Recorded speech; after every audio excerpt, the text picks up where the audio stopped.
Copy 10, engines 41, 111, respond.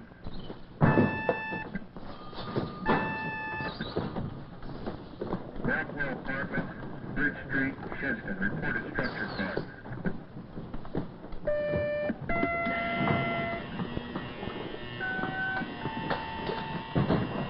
Copy 10, engines 41, 111 have been alerted, 1038. Rockwell Apartments, ready to ball. Hold on, okay.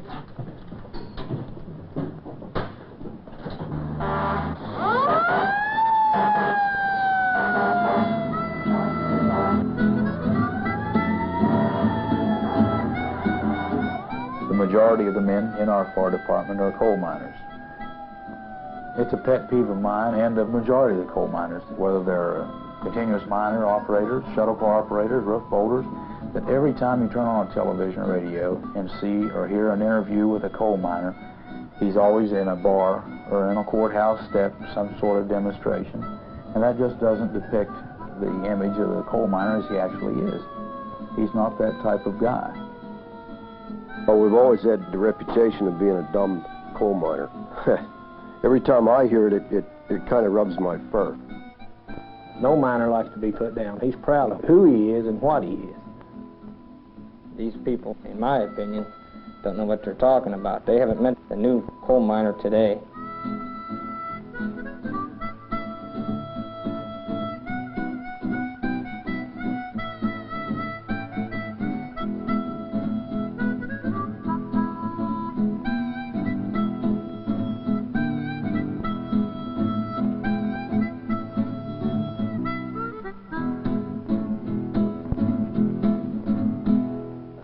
This is a good view of a coal miner. This is what coal miners do. They're interested in community action. They go to churches. They belong to civic groups, civic organizations. Of course, I realize that doesn't make such a good news story.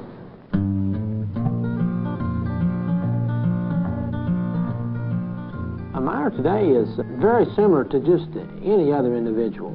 A miner today wants what everyone else wants. We want new homes. We want new cars. We want education for our children. We want what all other Americans want. We simply want what might be the American dream of everyone.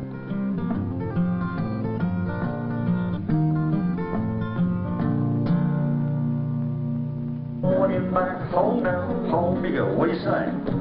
Four ladies chained across that ring, turn around with a pretty little thing. We just want a place in America, same as anybody else. We're no different than any other group of people. Let's see them skirts swirl, roll away, half sashay.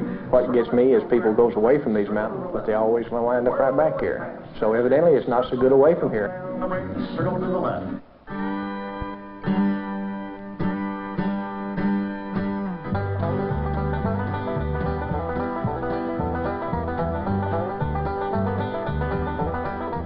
I don't know why they think coal miners don't have nice homes. I guess they think they're dirty from the time they go into the mines until they die. I don't know, but we work for what we have.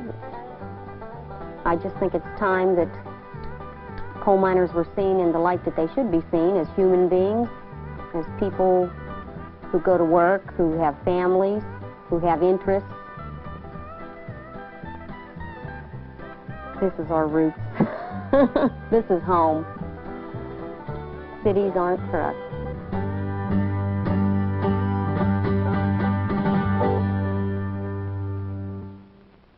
We pray that you bless each and every one of us. And Father, we pray that you bless this food that we're about to eat. Amen. Patty's been cooking this since early this morning, so let's eat it. Everybody eat up.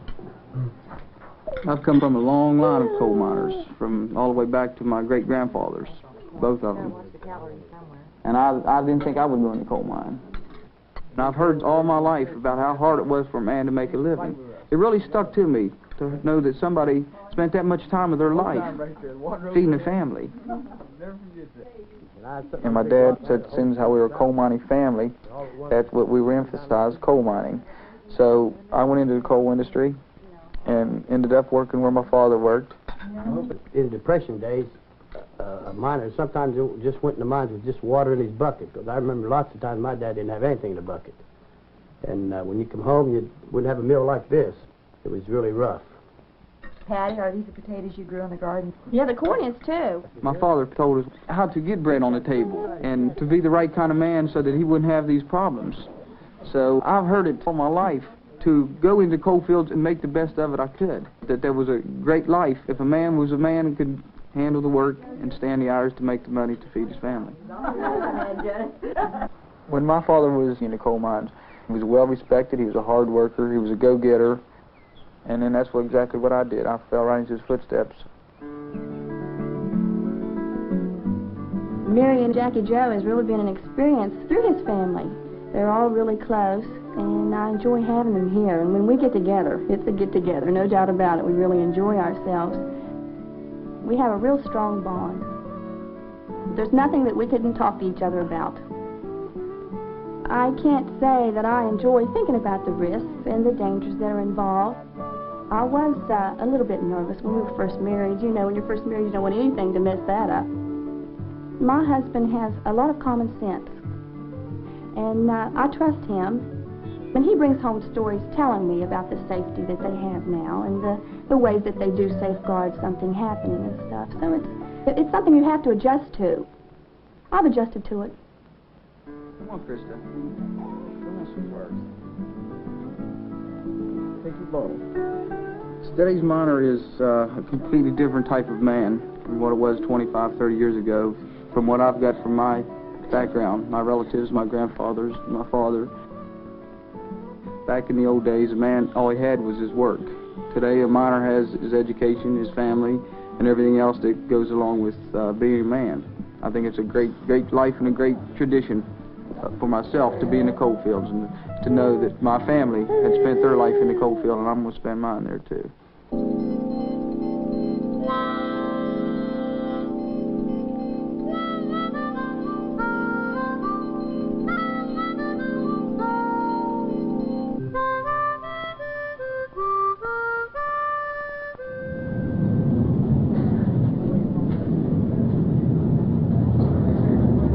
All right, I'll have to have 3 of you guys riding in the jeeps down there. The rest of you guys get in here. First thing, when you go in a mine, you make sure you have all your men with you, count your men. You ride a man trip, and you head for the working section.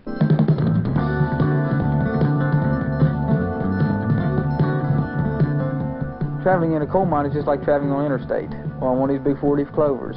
You have to know which switch to take to get to where. Some mines, like our mine is well lit up. When you pass a certain switch, it tells you where you're at. And it's just like looking to a highway. You know exactly what road you're going to take and everything else. It's just like getting out in your car and going to town. 8 men on a section, 2 miner men, 2 buggy men, 2 boulder men, and 2 utility men. And we mine the coal. We've got a couple new men up here. We want to keep our eyes on these ribs up here. We had a lot of fluffing in the other 2 headings. We want to make sure we watch those. Same with the roof.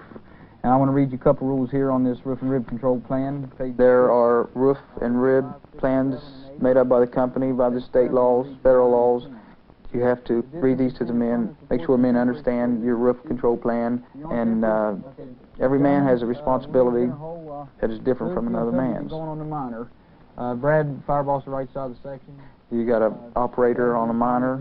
His job is different from the shuttle car operator. So each man has a different safety precaution that he has to watch himself, and nobody else can watch it for him. Everything all right? Help the guys on the miner, get the miner set up. We're going to be mining right here, finish that scrap cut. Hey, Goni, when you get it set up, we'll move it out of there, okay? I'll get these guys here to give you a hand on that. I went into the coal industry and ended up working where my father worked and found out how well he was thought of. And as myself, when I went in, I had a competition right there because I had to be as good as my father did or I was nobody. And I ended up doing as good as my father, and I hope continue to do as good as my father did. Because there's always somebody around that said that your dad would do a better job than that, and I had to come forward and do as good as he did.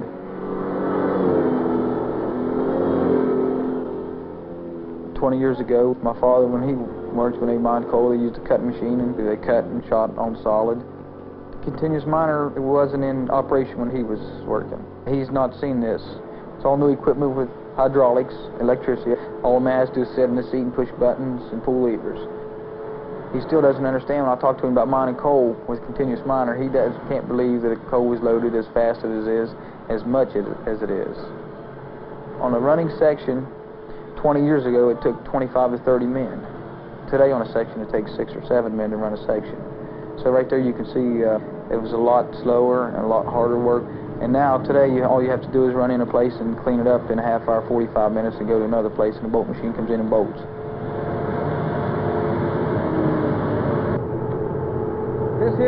This has all been mined out right here. We're moving the section this way.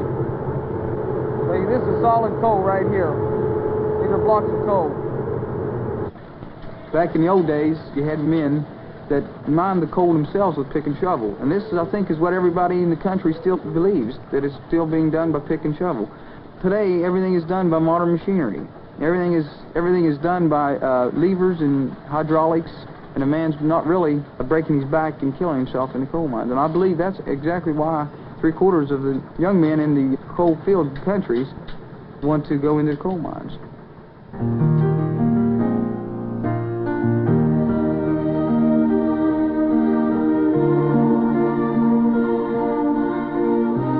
In this region, that's all you hear about is coal mining. And I think if a man, he's been in a coal mine, his dad's been in a coal mine, his grandfather was in a coal mine, his son has initiative to go in a coal mine. It's just something that's, it's just a way of life. Of course, I could have been somebody that I'm not. I could have been a lawyer, doctor, whatever. But I wanted to be a coal miner. And it tickled me to death when he made foreman. When Jackie Joe became a foreman, I always did tell him he was going to follow in my footsteps. And I didn't quite make it. I had a stroke the day before they was going to put me on salary. You gonna come back with us next time we go? Not up here. What's the matter? The sun will have to be out. Well, you are getting cold, aren't you? My father and I are closer right now than we were before he had his stroke. You go through a stage where you don't need your parents, you think you don't need them, and you can do without them. And about that time is when my father had his illness. Is that Paul okay? And now I see how important my father is to me and how important he could have been to me back then if I'd have paid attention to him and listened to him and treated him as a father instead of like somebody that can't get along. So now we take him with us fishing, we take him with us hunting, we take him anywhere that any other man would go, and we have a real close relationship. There was always a closeness in the family where there wasn't so much as telling each other you loved each other. There was a way of going about helping one another. But now that I look at my father and our ages and everything, then I wish I had told him more that I loved him. The very first rainbow ever to be seen. As far as having what we've got is from the coal fields. I've got this from being a coal miner. You say there's poverty in the coal field, but there's not. The people make the poverty themselves. If a man takes care of what he's got, he doesn't have any poverty. It's just a matter of being able to take care of what you do make. I couldn't have it no other way. Okay. You ready for bed now?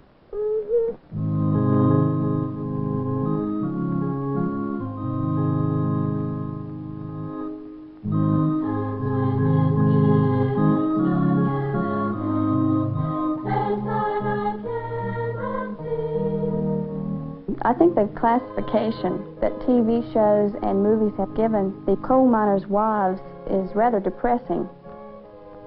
The wives of miners are individuals. They have their own interests. Some have their own jobs, their own careers and activities.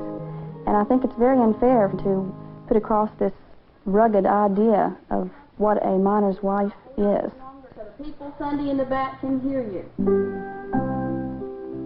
I feel my job is here with the family, and I feel that I am special for my husband, and I want to be here when he needs me. I'm a helpmate for him. I'm very proud of him. He's worked hard, and I'm sure when his children get old enough to understand his job, I'm sure then that they'll still be proud to say, I'm proud of my daddy, the coal miner.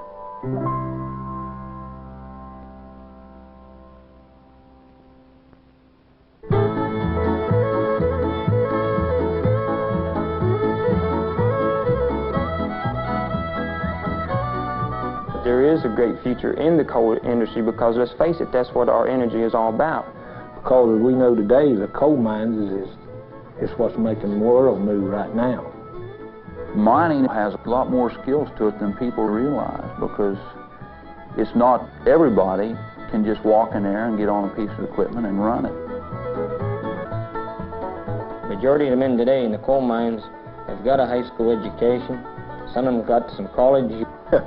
Everybody can't be president. You've got to have laborers to have industry, and that's my chosen profession.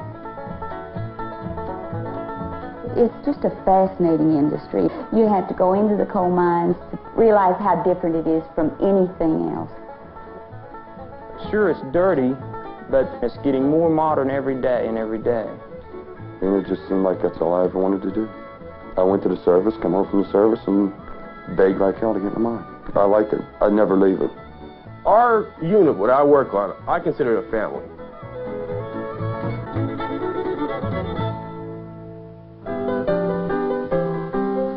I would say the average coal miner horseplays around.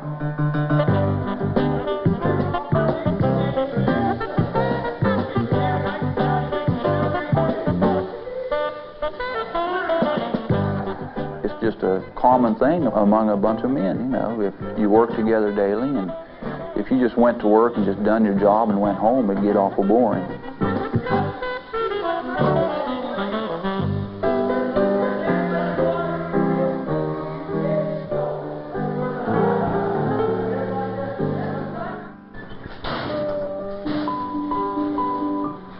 Well, I think for the most part, a majority of the miners, they seem to go at things with a feeling of ease.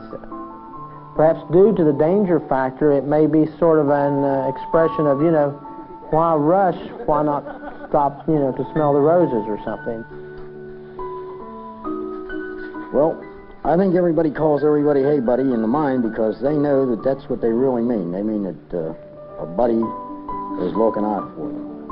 I first went in the mine and I thought, where in the hell am I? It's dark, there was no windows, I was very scared. Then you start working with different people in the mine and you find out that mining's pretty safe. It's as safe as you make it, and everybody else looks out for one another. So everybody knows that when they go in there, if they skimp on safety and don't do their job, not only does it affect them, but it affects their brothers that are in the mine with them and their sisters. So everybody sort of watches out for the other guy. I've been on the mine rescue team for 3 or 4 years now. The reason I joined it was because I've got family that works in the coal mines, and I always thought one of these days it might be my brother that I might have to go after, or uncle mine. My brother's on the mine rescue team too, so I know if something would happen to me, he'd be willing to come and try to get me. On the track heading, if you see anything bad top or anything like that, make sure you mark it on your map. If anybody feels sick, nausea, let us know and we'll come back. Okay?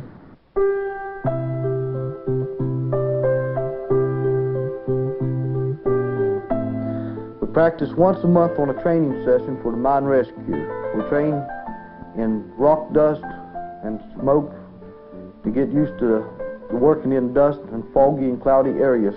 So if we actually go to an actual fire, we'll be used to the dust and smoke and cloudiness.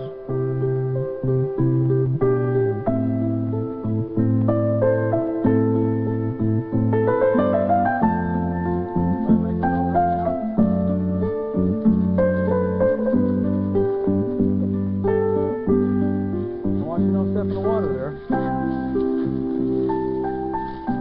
Okay, now look here. All of you come here and gather around right here. I want to show you something. Now the groundhog that was in this hole is probably still in here asleep. Now they hibernate for the winter. The female will have their babies while they're hibernating. When they wake up in the spring, they've already had their young. What she'll do is she'll come out and she'll take tufts of grass, you know, and she'll carry it in her mouth. She'll take it into the hole, and she'll get down in the hole and she'll build herself a nest. When she gets this cavity, she'll take this grass, and there'll be, you know, a lot of it, great amounts of it. And it'll just be like a big nest there of this grass. And that helps her, that helps to keep her warm. And like I say, she digs her tunnel in, and it's something like coal mining. She goes in under the ground and veers off in different directions. Like the coal mine. The coal mine goes in one main heading, they call it. Then they'll veer off one side, off another, and go in different directions to get the coal in all the areas. She does the same thing. She goes off in one direction and maybe makes a small cavity